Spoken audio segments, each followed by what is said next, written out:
माया को चाहने वाला बिखर जाता है और मेरे महादेव को चाहने वाला निखर जाता है। तो बोलो दोस्तों, हर हर महादेव। देवों के देव महादेव, जिनकी शक्ति और भक्ति के आगे शायद ही कोई टिका हो, और वीरों के वीर कहे जाने वाले भोलेनाथ, जो दिल से तो भोले ही हैं और साथ ही हर उस शख्स के लिए भी भोले हैं जो उनकी शरण में मौजूद है।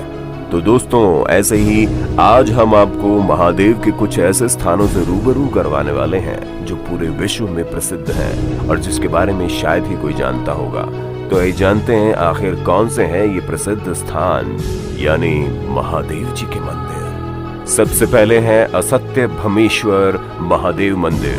दोस्तों, आपकी जानकारी के लिए बता दूं कि ये मंदिर दिन में 2 बार सुबह और शाम को पल भर के लिए गायब हो जाता है, लेकिन फिर कुछ देर बाद वापस भी आ जाता है। और ऐसा ज्वार भाटा उठने के कारण होता है, और ज्वार भाटा के समय शिवलिंग पूरी तरह से जलमग्न हो जाता है और तब मंदिर तक कोई भी नहीं पहुंच पाता। इस मंदिर की खोज लगभग 150 साल पहले हुई थी और इस प्राचीन मंदिर के पीछे अरब महासागर का बहुत खूबसूरत नजारा दिखाई पड़ता है। इस मंदिर के पीछे की पौराणिक मान्यता ये है कि जब राक्षस तारकासुर जब अपने कठोर तपस्या से भगवान शिव को प्रसन्न कर लिया था, तब शिव जी उनके सामने प्रकट हुए और उन्होंने वरदान में ये मांगा था कि उसे सिर्फ शिव जी का पुत्र ही मार सके, और जिसकी इच्छा को शिव जी ने पूरी भी कर दी। और ये वरदान मिलते ही तारकासुर ने हाहाकार मचाना शुरू कर दिया, जिससे परेशान होकर सभी भगवान शिव जी की शरण में पहुंचे। और फिर शिव शक्ति से उत्पन्न हुए शिवपुत्र कार्तिक ने मात्र 6 दिन की आयु में ही तारकासुर का वध कर दिया। और जब कार्तिक को पता चला कि तारकासुर भगवान शंकर का भक्त था, तो वो काफी निराश हुए। फिर भगवान विष्णु ने कार्तिक से कहा कि वो वृद्ध स्तर पर शिवालय बना दे, जिससे उनकी आत्मा को शांति मिलेगी और उनका मन शांत रहेगा। और तभी से इस मंदिर का निर्माण यहाँ पर हुआ था। बिजली महादेव मंदिर। कुल्लू का पूरा इतिहास बिजली महादेव से जुड़ा हुआ है।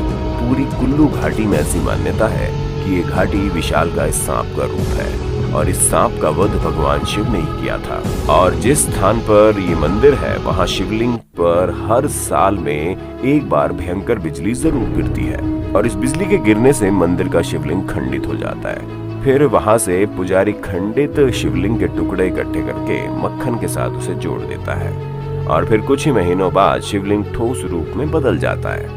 इसके पीछे की पौराणिक कथा ये है कि बहुत साल पहले यहाँ कोलांतक नाम का दैत्य रहता था, और एक बार ये दैत्य अजगर का रूप धारण कर व्यास नदी की लहरों को रोककर लोगों को पानी में डुबोना चाहता था, जिसके पीछे का उसका उद्देश्य ये था कि यहाँ रहने वाले सभी जीव जंतु पानी में डूबकर मर जाएं। और फिर भगवान शिव इस विषय से बेहद चिंतित हुए, और फिर बहुत ही जतन के बाद भगवान शिव ने अजगर को अपने विश्वास में लिया। शिव ने उसके कान में कहा, तुम्हारे पूंछ में आग लग गई है।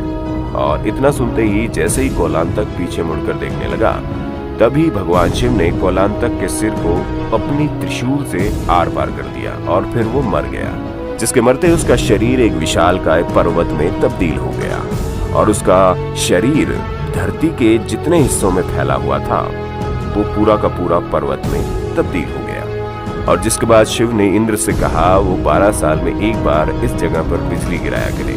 और शिवलिंग पर आकाश से बिजली गिरने के बारे में यही कहा जाता है कि भगवान शिव नहीं चाहते थे कि जब बिजली गिरे तो आम जनता को इससे नुकसान पहुंचे, और इसी तरह भोलेनाथ इंसानों की जान बचाने के लिए इस बिजली को अपने ऊपर गिरवाते हैं। और इसी वजह से इस मंदिर को महादेव बिजली मंदिर कहा जाने लगा।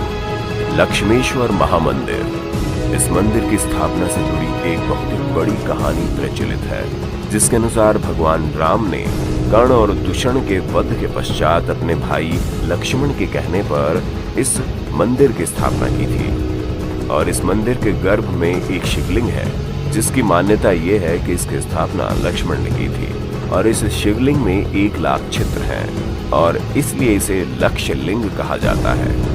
और इस 1 लाख छत्र में से एक छत्र ऐसा है जो पतालगामी है, क्योंकि इसमें जितना भी जल डालो वो सब उसमें समा जाता है। लेकिन एक छत्र ऐसा है जिसमें जल हमेशा ही भरा रहता है। इसमें चढ़ाया गया जल मंदिर के पीछे स्थित कुंड में जाने की मान्यता मानी जाती है।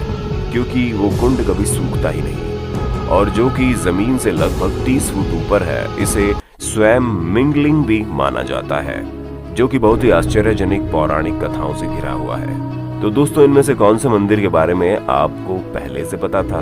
हमें कमेंट सेक्शन में उस मंदिर का नाम लिखकर जरूर बताएं। वीडियो अच्छी लगी हो तो इसे लाइक कर दें, अपने दोस्तों के साथ शेयर कर दें और अगर आप हमारे चैनल पर नए हैं तो जल्द से जल्द हमारे चैनल को सब्सक्राइब कर लीजिए ताकि हमारी हर नई वीडियो की नोटिफिकेशन आपको मिले सबसे पहले।